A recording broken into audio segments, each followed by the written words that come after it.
자, 오늘 간단히 SNS와 가치 투자 이 얘기를 한번 해볼까 합니다.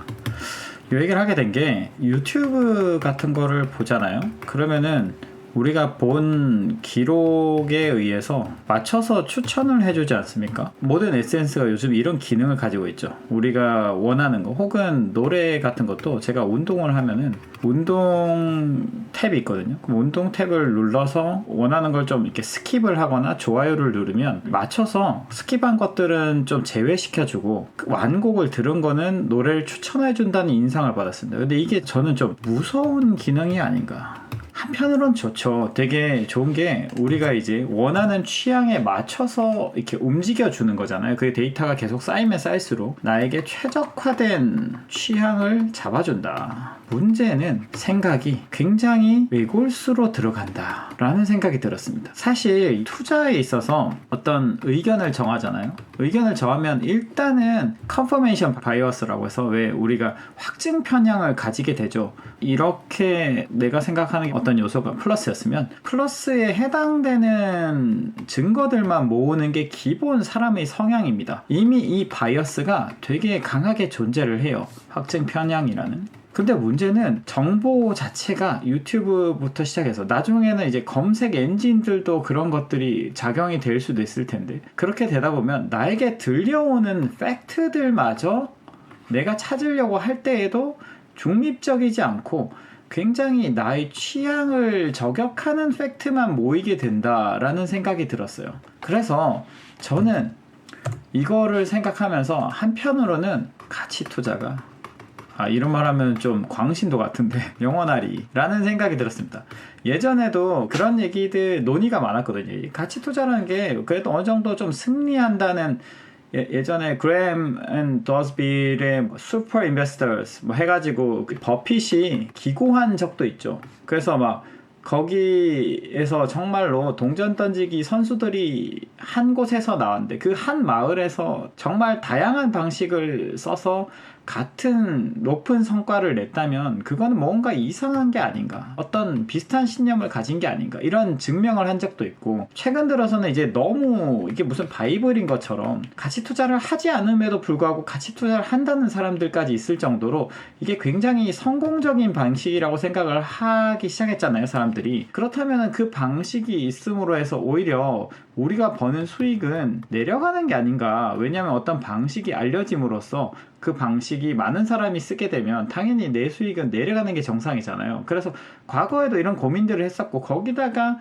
정보라는 것이 이제는 굉장히 많이 퍼져가지고 여기저기 다 퍼져 있으니까 이거는 차익 거래를 좀 하기가 어렵다, 뭐 이런 고민들도 다 했을 텐데, 저는 이 SNS의 발달을 보고 확신했습니다. 이거는 영원하겠다.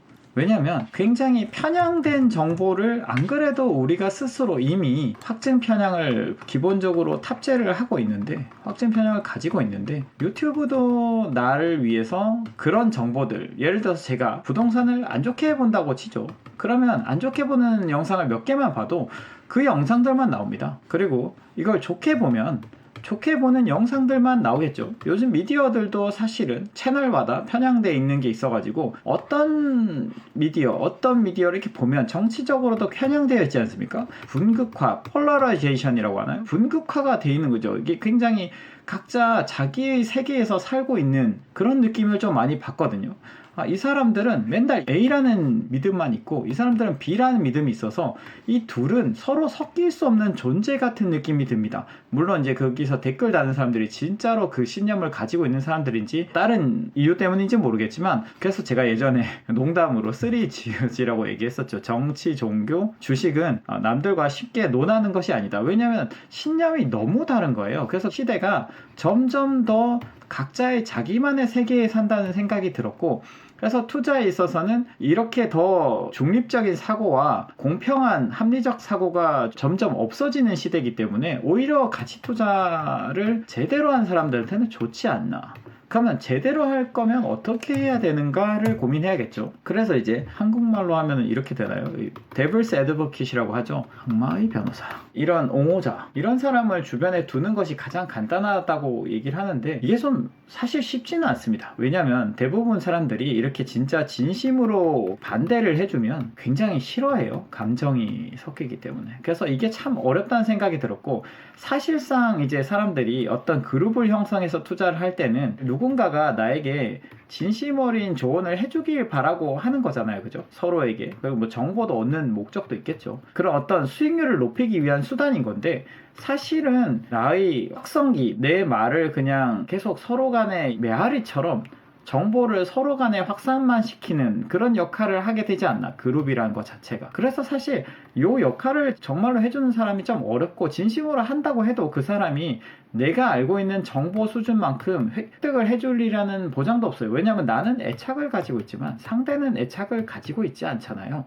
그렇기 때문에 나의 정보 수량만큼 그 사람이 정보를 가져준다는 것도 어렵다. 그럼 결국에 어떻게 해야 되느냐? 결국에는 내가 스스로 비판적인 사람이어야 된다. 그래서 제가 항상 내가 가지고 있는 종목이 2개가 있다. 그러면 이 종목을 다양한 각도에서 이 회사가 어떻게 하면 어려워질 수 있을지를 고민을 하고, 그게 생각처럼 쉽지는 않죠. 내가 애착을 가지고 있으니까. 그렇다면 내가 살려고 하는 많은 종목들을 가져와서 얘랑 싸움을 붙여보는 겁니다. 그래서 다양하게 붙여보면 얘가 좀 우세한 부분들이 있고 얘가 좀 불리한 부분들이 있어서 상대적으로 같은 애착을 가진 후보군들하고 비교를 하면 이거에 대한 비판적 시각을 견지할 수 있다. 그래서 사실은 오늘 하고 싶었던 얘기는 이런 거죠. SNS가 굉장히 우리를 분극화시키고 각자의 개별화하면서 생각을 쪼개버리는 그런 시대에 살고 있다. 그래서 우리는 공평하고 객관적인 사고 판단을 하기가 어렵다. 그래서 가치 투자는 굉장히 번성을 계속 할 수 있다. 근데 우리가 이걸 잘 알려면 아무래도 스스로에게 비판적인 사람이 되어야 된다. 만약에 정말로 내가 혼자 비판을 못하겠다? 그러면 악마의 옹호자를 두되 그 사람에게 비판해줘서 너무 고맙다는 감사 인사를 꼭 하면서 사는 게 좋지 않나. 왜냐하면 그 비판을 해준다는 게 굉장한 용기거든요. 미움을 받을 생각을 하면서 비판하는 거기 때문에. 그렇게 하던가 아니면 스스로 비판적이 되던가. 그렇게 하면 좀 더 편향되지 않은 투자를 할 수 있다. 이런 얘기를 하고 싶었습니다.